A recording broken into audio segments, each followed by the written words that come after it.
Frankly, my dear, I don't give a damn.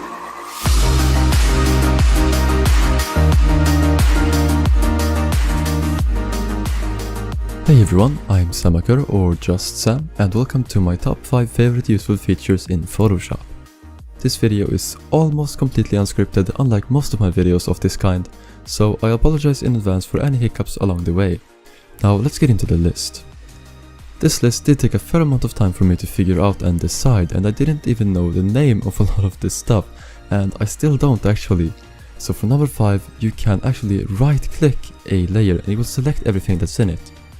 So you can see now that there is a barrier around this entire layer, and if we, for example, select the brush tool and size it up a little bit and draw something like so, and we right click this, it will select everything that is on this layer. Now as you can see, everything that has enough pixel density and isn't too transparent is selected. The area outside here isn't entirely selected, which is why this barrier goes kind of through the middle, which is why if we do press delete, it will not remove all of it. Now let's zoom back out again and take a look at number 4. Alright, so for number 4, I'm gonna create a small block and I'm going to fill it with a red color. There we go. Now if you have used Photoshop in the past, you will probably know about the feature you can access by pressing Ctrl T. I believe that is the transform feature. It allows you to spin something, expand it in different ways, even shrink it or size it up. But the thing I found really interesting about this, and kinda cool too actually, is the anchor point, which if you move it out, you can actually move something or resize something using that point, which is kinda cool.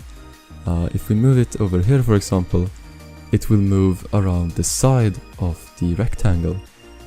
This feature can be quite useful when making stuff like interfaces and menus, which I have been doing quite a lot in recent times. This might not be as useful for someone doing some more artistic stuff, but nevertheless this is on my top 5 list. Alright, so for number 3, I'm actually going to bring up this poster right here from one of my favorite series to show you a bit better what I mean. And the feature I have selected for number 3 is found under Select and Color Range. Now we're not actually going to look for a color range, we're going to look at the highlights, midtones and shadows. Now it doesn't matter too much which one you choose, the only difference is that the highlights looks at the highlights, the shadows works pretty much like the highlights but focuses on the shadows instead, and the midtones you can choose any range in between. We're going to take a look at the midtones right now though. I'm gonna move this over to the right so you can see the entire picture. Now if we move this slider all the way to the left, selecting all the dark stuff, you can see that it has selected, the white being the selected parts, everything that is darker than 150. If you move the slider to the left, it will only select the very darkest stuff, and now you can see that only some of the letters here and bricks or whatever you'd call that is selected, as well as some of his beard, the glasses and his jacket. Now if we go to the opposite side of the spectrum, it will select his face, the inside of the text here and the background.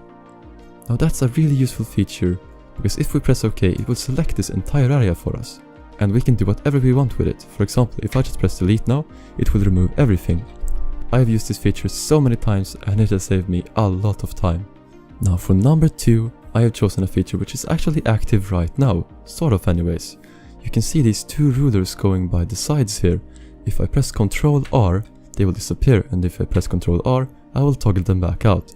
Now the neat thing about this feature is that you can press one of these bars and drag down and you will get a sort of supportive line or a guiding line. This feature will also snap to the center, which is right here. You can see if I bring it close enough, it will snap in. This guiding line isn't actually part of the image.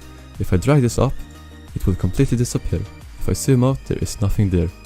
I can also do the same from the side, and it will snap to the center of the image, which is right here.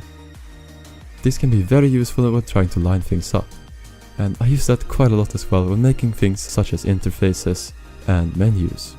Now for my number 1 favorite useful feature or tool in Photoshop, I have chosen the, I don't actually know what it's called, but I'll show you. I think it is called a snapping feature, but there is a bit more to it. Now to show you how this really works, I'm going to... Oops, wrong button. I'm going to show you using 2 blocks. So I'm going to create a second one over here. Let's create a yellow one this time. Alright, here we go. Let's move it a bit more to the center. And as you can see, these blocks will snap to each other as well as the edges and the center of the entire image. Now this is useful, but it can be a hindrance at times when you want something to be very close but not quite. As you can see, if I want to make this very close, I can't, because it either sticks to the red block or it is a bit away. Now that can be annoying at times, but what you can do is just quickly disable this amazing snapping feature by holding down Ctrl. As you can see right now, it snaps, but if I press Ctrl, it lets loose and I can move it completely freely. Now if I just let go of Ctrl again, it will start snapping once again. This is definitely my absolute favorite feature because the snapping is really advanced. You can see the edge can snap to the middle, the corners can snap to each other. It is just really useful and I use this a ton. If you make several different blocks, actually I'll show you right now, and make a certain distance between them, it can even snap to certain distances. As you can see here, I have made the distance of 0.72 centimeters between the 2 top ones, and thus it's noticed that when I made a third block, and it's suggesting that I make the same distance between the second and third one. To me, this is just an absolutely amazing feature and I do use it a ton for, again, stuff like making interfaces and menus and so on. Now depending on what you use Photoshop for, you may not find these features as useful as I do, but as I've said, this is my own personal favorites list.